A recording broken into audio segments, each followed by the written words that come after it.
정말 이렇게 설교하시는 분들도 계시구나 하는 생각이 들었어요.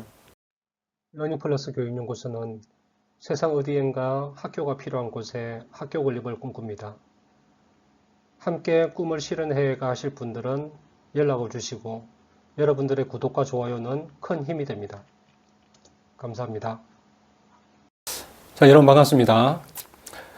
제가 가끔 유튜브에서 목사님들의 설교를 듣습니다. 제가 말씀을 보면서 이해하지 못했다거나 조금 어려운 부분이 있으면 유튜브를 좀 찾아보게 되죠. 여러분들도 마찬가지일 거라고 생각은 들어요. 그래서 제가 유튜브를 틀면 여러 가지 알고리즘들에 의해 가지고 팝업되어지는 영상들이 많이 뜹니다. 그러다가 제가 기대하지 않았던 영상들이 한 번씩 뜨거든요. 그러면 그 영상은 이제 우연히 보게 되어집니다. 그러면서 제가 어떤 영상을 보았는데 너무 놀라운 영상들이 있어서 정말 이렇게 설교하시는 분들도 계시구나 하는 생각이 들었어요. 그래서 그게 어떤 영상이냐면 예배 시간에 설교를 하는데 목사님이 빨갱이라는 말을 쓰는 거예요.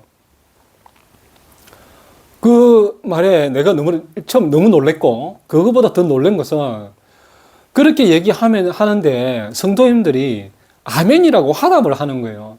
그 장면을 보고 너무 놀래가지고 내가 이 말씀을 꼭 해야 되겠다는 생각은 들어요. 저는 정치적인 어떤 그 주장들을 잘 하지가 않습니다. 그래서 그런 정치적인 견해를 떠나서 말씀을 드린다는 것을 말씀을 드리고 싶고요. 목사님들이 빨갱이라고 얘기하는 목사님들 의외로 많아요. 유튜브에 뿐만 아니라 제가 아는 교회 집사님도 금요 기도회에 갔는데 거기서도 목사님이 빨갱이라는 말을 쓰더라는 거죠. 저는 사실 너무 놀랐어요. 우리 교회 목사님은 안 그렇거든요. 근데 유튜브에서 몇 군데를 그렇게 찾아보니까 너무나 거구적인 얘기들을 하는 분들이 많이 계시더라는 거죠. 그러면 그것을 우리가 이제 어떻게 바라봐야 되는가? 성도인 입장에서 어떻게 우리가 생각해야 되는가? 그런 고민이 드는 거예요. 그래서 제가 이 영상을 찍게 되었는데, 먼저 설교 시간에 빨갱이하고 얘기하는 목사님의 설교는 저는 차라리 듣지 마세요. 왜냐하면 설교라는 것이 어떤 것인지 우리가 상식적으로 생각을 할 수가 있잖아요. 목사님, 하나님의 말씀의 그 본질이 우리가 접할 때, 성도들이 하나님의 말씀을 봤을 때, 그걸 이해하지 못하는 부분이 많이 있기 때문에 그러한 본질적인 것들을 성도들이 이해하기 쉽도록 전문적으로 공부하고 기도하고 깨달았던 바를 우리에게 전달하는 것이 설교잖아요. 근데 그 본질이 우리에게 전달되어지지 않고 목사님의 개인적인 사견들이 우리한테 전달되어진다? 그것도 설교 시간에 그러한 목사님은 우리가 그 얘기를 들을 필요가 없는 거예요.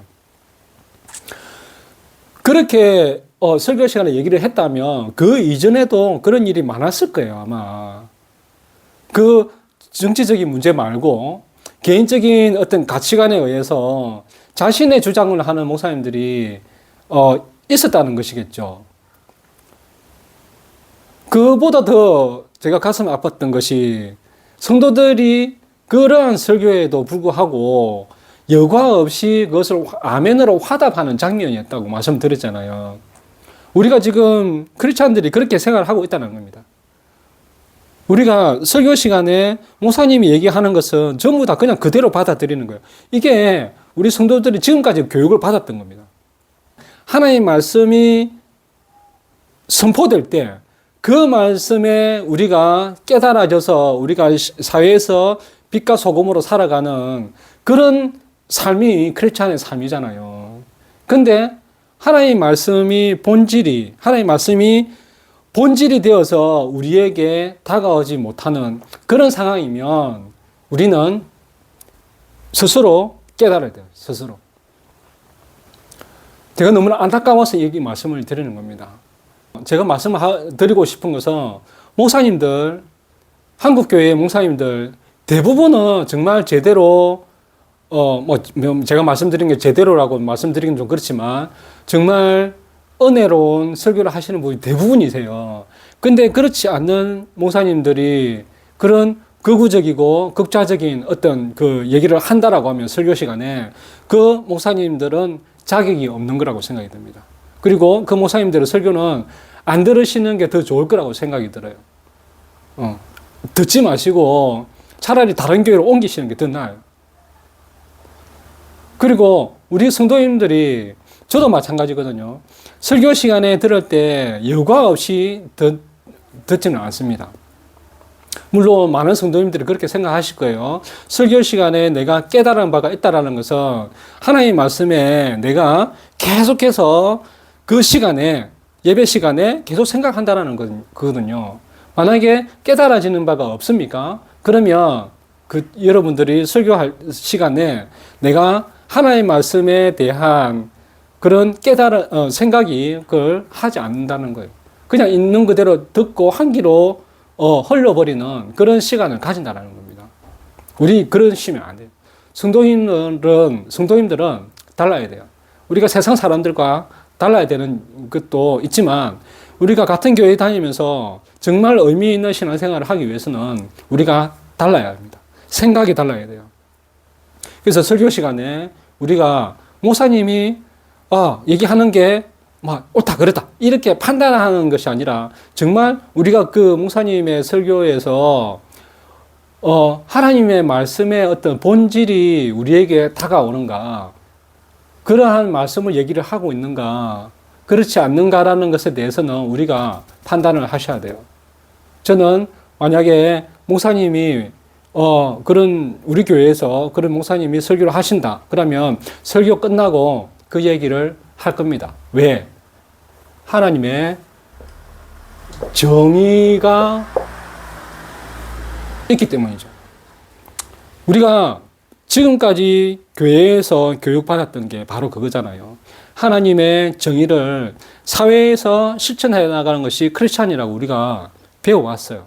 그래서 사명감을 가지고 우리가 살아나가잖아요. 근데 교회 안에서는 하나님의 정의가 실천하면 안 될까요? 목사님이 엉뚱한 설교를 하고 엉뚱한 예배를 드리는데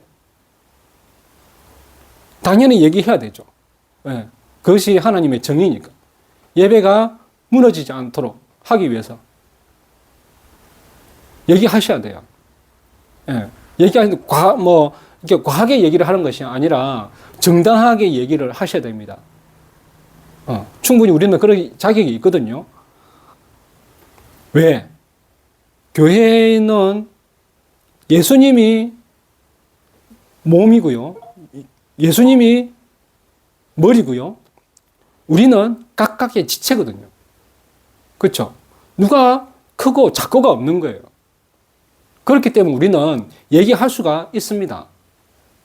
그래서 우리가 그런 얘기를 하는 것이 저는 하나님의 정의를 세우는 거라고 생각해요. 정당하게 얘기를 하셔야 되고 또 부드럽게 얘기를 하셔야 되는 거죠.